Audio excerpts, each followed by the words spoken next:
Okay, magandang araw po sa ating lahat. Nandito po tayo sa ating munting channel upang magbigay ng munting ulat dito sa ating mga kaganapan dito sa ating politika, no? sa ating bansa o sa ating gobyerno, no? At talaga namang nakakabahala na po at talagang minsan talagang ikaw ay mapapaisip at ikaw ay talagang hindi po natin pwedeng isang tabi, dahil talagang kailangan nating pakinggan at upang bakit tayo nakikinig ng politika? Bakit po? Kasi po, bansa natin to. Kailangan tayong makialam. Kailangan tayong magmasid upang ang maiupo natin o ang ating pagdating ng tayo ay magboboto o butuhan ay mailagay natin ang tama na mga kongresista. Tingnan niyo po nangyayari ngayon, dahil sa hindi po tayo nag-iisip sa ating hindi tayo nagre-research muna bago tayo pupunta sa presento para bumoto.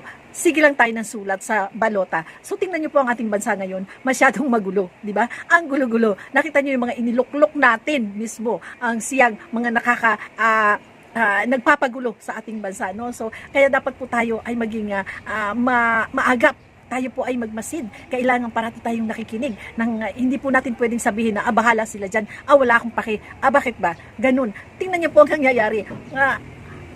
Ano po natin future kung hindi po natin o ng mga anak natin o ng mga kaapu-apuhan ay mamanahin itong ating bansang Pilipinas. So dapat po tayo ay makialam at laging makinig para malaman natin ang tama at mali ng mga ginagawa ng mga kongresista at mga senado at ng ating gobyerno, no? Nang papaano nila pinalalakad ang ating batas, no, at ang ating bansang Pilipinas. Nakita niyo naman talagang nakakabahala na, no, dahil sa ginawa din natin, kasalanan din natin ng mga botante, no, na kung sino-sino na lang at hindi tayo nagre-research ng ating mga iboboto. Kaya yan, magulo tayo. So tara, ito pakinggan po natin itong si Attorney Topacio, no.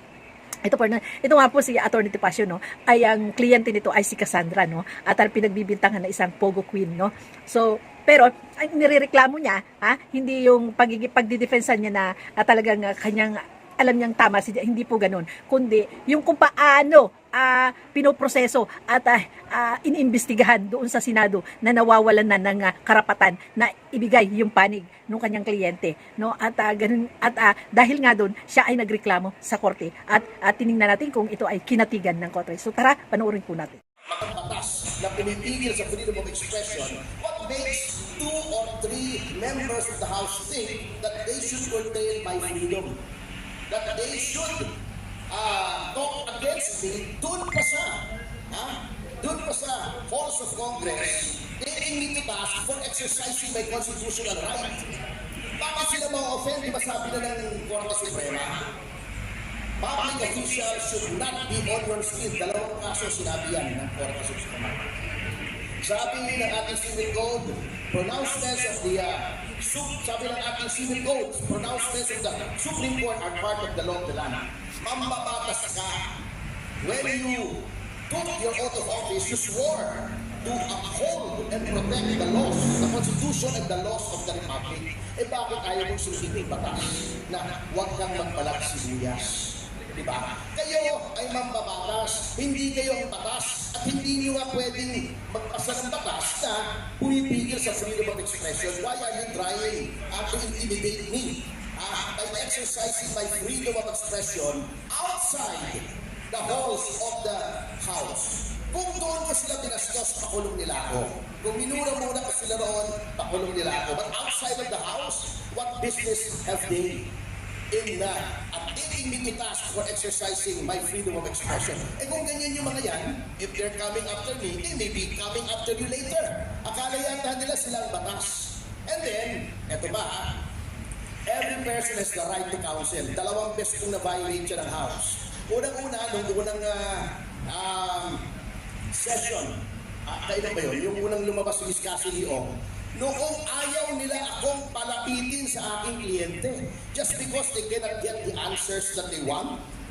Sabi po nila ako daw ang sumasagot, tinuturuan ko daw yung kliyente ko. Siyempre, yun ang role ng counsel. Tingnan po nila yung sarili nilang rules. The counsel should advise the client. Baka sinasabi nila, ini-invoke daw yung right to remain silent upon my advice. Siyempre, abogado ako, ina-advise ko siya. The right to be silent is in the Constitution. Yun po ang hindi na-address. Noong diniscuss nila, kasi dalawa po in-invoke namin, the right against self-incrimination and the right to remain silent. Yung right against self-incrimination, tama po naman si Congresswoman Luistro. You invoke that whenever a self-incriminatory question is asked. Tama siya. I agree with her.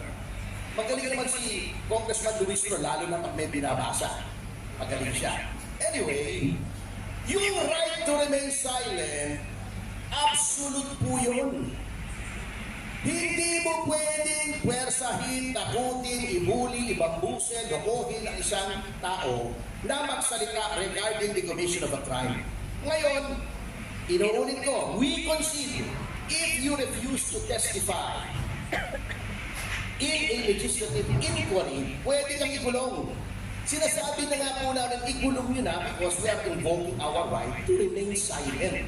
Absolute po yun. Ayaw ko magsalita, ikulong mo ako, ganun talaga. Pareho yun ng ang karapatan ng isang tao sa mamamayan, meron ding power ang legislature. Hindi po tayo magkatalo doon. Ngunit for you to isolate the council against your own rules, bago, para matakot yung witness, magsalita, sabihin yung gusto mong sabihin, foul po yun. Number 2, yung last hearing po, wala ako kasi nasa Davao po ako. Dumalaw ako sa compound ng Indom in preparation for the Senate hearing na naganap kahapon yata. So I was there Wednesday and Thursday. Nagsalita si Congressman Fernandez na kung ano-ano, na very unseemly for a public official. Kaya yung wag daw sundin yung abogado niya, kasi gusto lang magtagal yung kaso para makuha lang ang pera niya. Tama ba yun? Kayong magtanong sa sarili niyo. Tama ba yun for any person, especially a public official, para gawin mo yun? By that alone, you are undermining the right to counsel because you are trying to destroy the bond, the sacred bond between lawyer and client. Binibigyan mo ng duda at just because musunod yung tao sa advice of counsel na yung waiver na pinangako namin ay binawi namin. I-explain ko kung bakit namin binawi yung waiver. Kasi po, nung sinabi namin mag-execute kami ng waiver, the next day, ang Department of Justice ay nag-file ng 84 cases of money laundering against Ms. Cassandra Leo, among others. Ano po ang pruweba ba pag money laundering? Hindi ba yung movement ng funds ng sa bangko? Eh di ba may right against self-incrimination? So by executing that waiver, you are now violating our right against self-incrimination. Parang ibinigay na natin lahat ng ebidensya ng gobyerno. Oh, ano nangyari sa presumption of innocence? Anong nangyari sa due process? Kaya binawi po namin nang gagalaiti sila. Hindi nila maunawaan. Kaya in-advise na namin. Tapos sasabihin pa nila, wrong advice. Hindi po tama yun eh. Kung talagang naniniwala si Congressman Dan Fernandez sa sinasabi niya, I challenge him.